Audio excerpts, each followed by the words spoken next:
They say some towns keep secrets better than others. Not because the people are quieter, but because no one believes the truth when they hear it. Greyhill, Pennsylvania was one of those places. The kind of town you drive through without slowing down. A gas station, a post office, 3 churches, and more cornfields than streetlights. In the summer of 1997, a man named Jonah Mercer moved into an old farmhouse on the edge of town. He was in his early 40s, recently separated and looking for a place to be left alone. He'd worked in publishing for years, ghostwriting books no one ever thanked him for. And after the divorce, he'd cashed in what savings he had and bought the property sight unseen. The house had been empty for over a decade. Dust clung to the windows. Vines curled over the porch railings like fingers. Locals called it the Sinclair place, though no one remembered the Sinclairs. Jonah didn't care. He wasn't looking for comfort. He wanted quiet.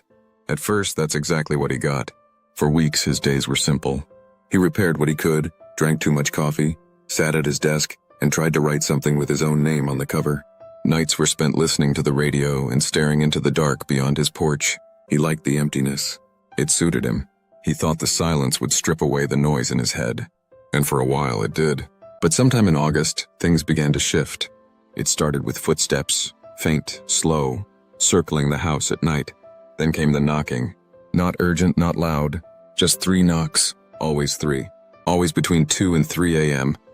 And always with the sense that whoever, or whatever, stood on the other side didn't need to be let in to already be there. He thought it was an animal at first. Or a branch in the wind. A sound the house made as it settled. But every time he opened the door, there was no one there. One night, half asleep, he looked out the second-story window and saw a figure standing at the tree line. A woman. Still. Watching. He blinked and she was gone. After that, she came more often. Always the same distance. Always at night. Never moving. Just there. Jonah stopped sleeping. He started keeping the lights on. He bought heavier curtains. Put salt across the thresholds. Asked the gas station clerk about the house, about the Sinclairs, about anything strange. But the man just shrugged. Said it was an old place. Said old places remembered things. One night, Jonah left a chair on the porch and waited. At 2:41 a.m., the knocks came. He didn't move. Just waited. 5 minutes. 10. Then he heard footsteps walking away. He followed. Down the path. Into the woods. And there she was. A woman, standing with her back to him. Long dark hair, a white dress that seemed too clean for the forest. She didn't speak, didn't turn. Just raised her arm and pointed to the ground beside her. There was something there, half buried. A tin box, rusted and dented. He dug it out with his hands. Inside, photographs. Dozens of them. All of the same woman. Different clothes. Different seasons. Always alone. Always in the same spot. The porch of the house he now lived in. And in the bottom of the box, a postcard. Addressed to Mr. Sinclair. No stamp. No message. Just one line. Jonah looked up. She was gone. He took the box inside. Tried to sleep. Couldn't. The next morning, he drove to the county office and pulled the deed history for the house. The last listed owners were a couple, Margaret and Thomas Sinclair. Thomas had died in 1961. Margaret had never officially been listed as deceased. There was a missing persons report filed in 1963. Closed without resolution. Neighbors claimed she'd left town after her husband's death. Said she'd gone to live with a sister. But no forwarding address was ever found. Jonah returned home with the box still in his passenger seat. That night, for the first time in weeks, he didn't see her. Or the next night. Or the next. Eventually, the sleeplessness faded. He wrote again. Laughed again. Occasionally, he'd sit on the porch and feel the weight of something beside him. Not heavy, just present. Like a sigh that never quite reached the air. But there were changes he couldn't explain. His watch would sometimes stop at 2:41 a.m.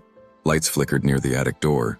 His dog, a quiet spaniel he adopted later, refused to go near the back hallway after sundown.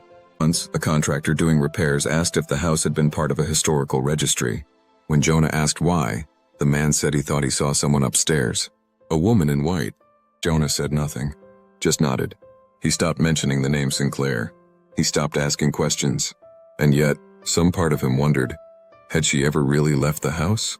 Or had the house kept her, in memory, in silence, in wood and dust and cracked paint? Sometimes he imagined the moment Thomas Sinclair died. Whether he had whispered a name, whether someone had waited on the porch in the fading light, waiting for a man who would never come. He imagined her staying long after the neighbors had stopped looking, waiting until waiting became all she was. Years later, when he finally moved away, he left the box in the attic, covered it with an old blanket. The new owners never mentioned anything strange, but the neighbor's kids swore he once saw a woman in white standing by the edge of the trees. And once, during a power outage, the porch light, and only the porch light, flickered on. They say old places remember, and sometimes old promises wait longer than they should. But maybe, just maybe, she wasn't waiting for Thomas at all. Maybe she had been waiting for someone who would finally find her name in the dust. And listen, Jonah never remarried. He moved again, eventually to a smaller place in upstate New York. But he never felt the same kind of stillness there.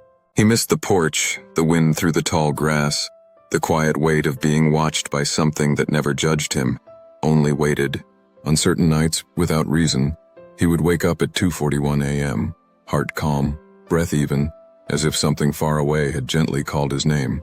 And once, in a drawer by his bed, he found an old photograph that hadn't been there before. It was of the porch, and in the corner, small, faint, nearly lost in the grain of the print, a woman in white, still, watching. Thank you for listening. Until the next heartbeat in a story, subscribe and stay for more love in every word.